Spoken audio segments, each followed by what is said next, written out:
Welcome back. Occasionally I see people asking, why is the board angled the way that it is? I can't read it. Well, that's what happens if it's straight on. So I turn it, and there we go. Magic.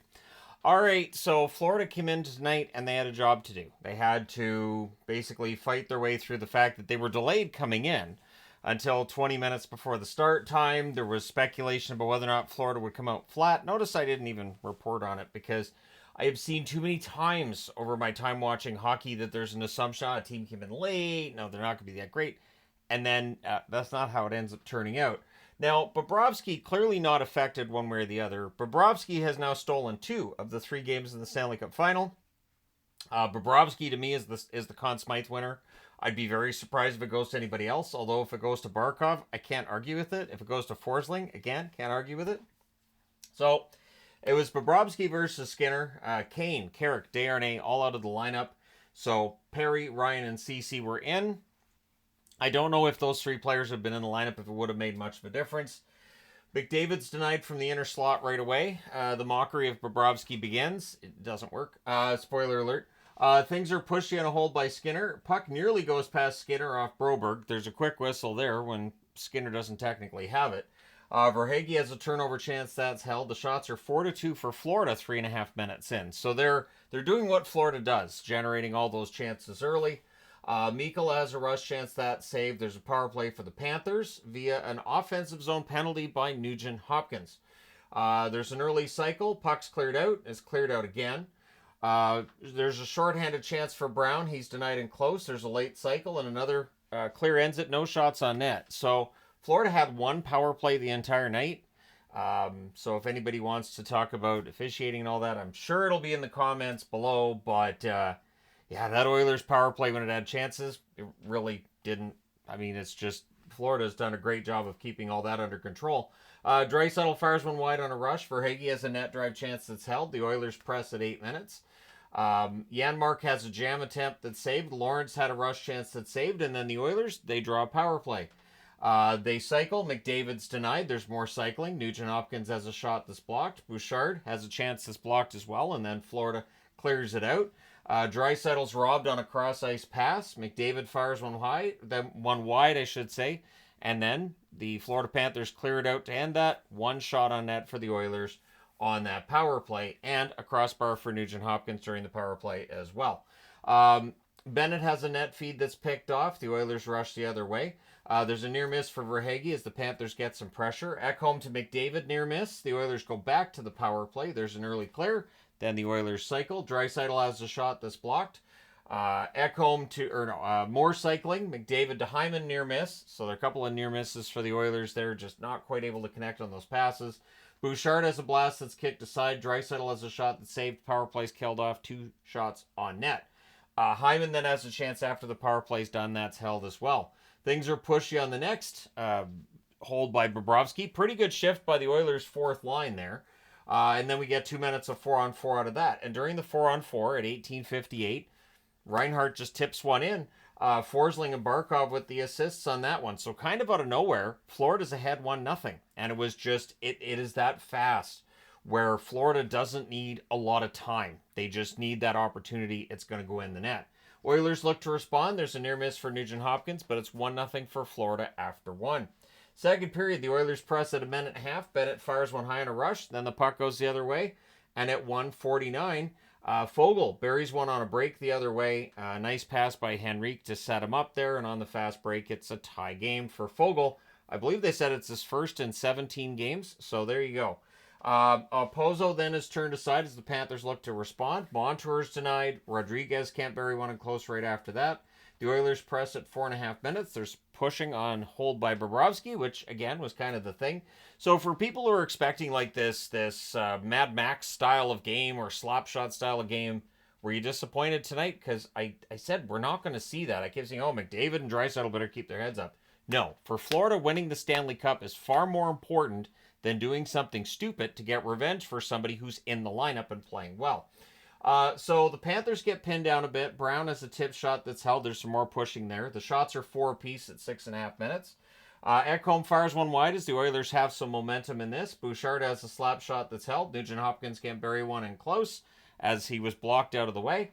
Hyman and McDavid are denied back-to-back. There's a kick save on Holloway, and then on a turnover. Skinner goes behind the net. The puck bounces on him, so he's not able to play it. Luostarinen gets it behind the net, puts it out to Tarasenko, who buries it before Skinner can get set, and that's at 9:12. So all of a sudden, it is a 2-1 lead for the Florida Panthers. Again, they don't need much time. I think they had like 57 seconds of offensive zone time with the puck in the second period. Scored 3 times. So the Oilers look to respond. The fans call one. The referee does not. McLeod can't bury one in close as the Oilers press. There's a near miss for Barkov on a net drive. And then after some good forechecking by Florida, again, they get the turnover and they bury it. Bennett roofs one from the doorstep. Tkachuk caused the turnover there, so he gets the lone assist. The Oilers look to respond, but at 15:31 on a 2-on-1, which happens on a turnover, of course, Barkov buries one on the rush. At least he was in alone. Started out as a 2-on-1. Rodriguez with the assist on this. And yeah, Barkov's speed, he just gets in there. So Barkov with a goal and an assist tonight. I think he was all right. So I put right here, this is over. I could not see the Oilers scoring 3 against Bobrovsky from here. I couldn't see Florida melting down and allowing 3 goals from here on. Crowd was really quiet at that point. The Oilers press. Janmark has a screenshot that's saved. Ekblad gets dinged on a shot block. He was awesome out there, and he was great in the closing moments too. We'll talk about that. Players have a bit of a wrestle on a hold by Bobrovsky. We get a 4-on-4 that results with 1:52 left. Corey Perry wasn't happy. Of course, for Corey Perry, we may be talking about him losing another Stanley Cup final. That does tend to be the case. The fans call when the referee does not. Teams exchange rushes. The referee sucks. That's what they're saying during those rushes back and forth. With 20.4 seconds left, it becomes a 4-on-3 power play for the Oilers. They didn't say the ref sucked on that call. McDavid has a tip shot that's held with 2.4 seconds left. The slot shots in this game after 2 periods were 18-7 for Edmonton. So while Florida did a pretty good job of keeping Edmonton to the outside often, slot shots, this wasn't even close. Like the Oilers were outplaying Florida, and they're down 4-1, which had to be endlessly frustrating for the Oilers. Third period, the Oilers, still with that power play, of course, now a 5-on-4. They set up. It's cleared again. Panthers finish the kill.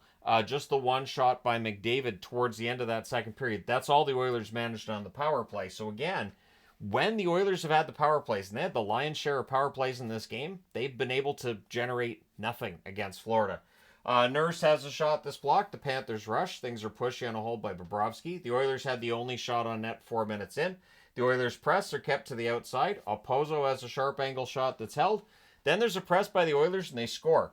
It's the first break they had in the game where it goes in off Mikola's elbow.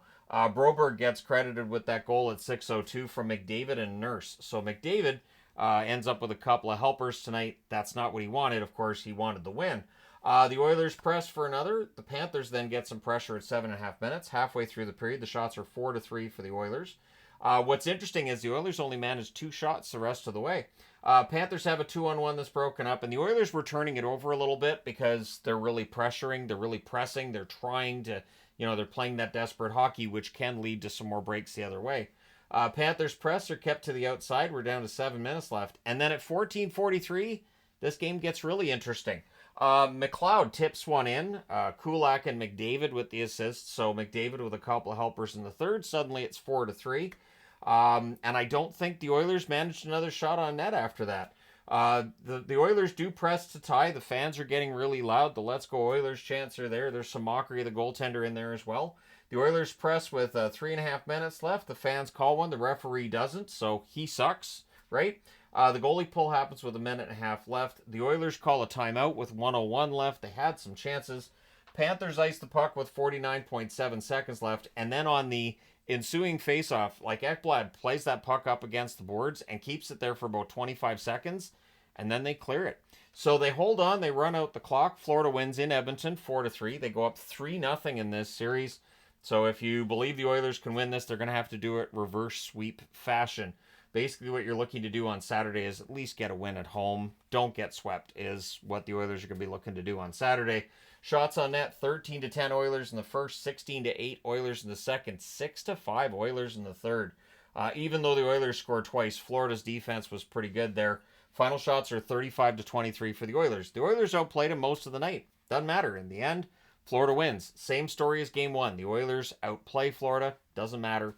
Florida wins. Power plays, Florida 0 for 1. The Oilers 0 for 3. So the Oilers do get a couple of 5-on-5 goals tonight, but it just doesn't help them there. Actually, I think all 3 of them were 5-on-5. None of them were 4-on-4, right? Yeah, no.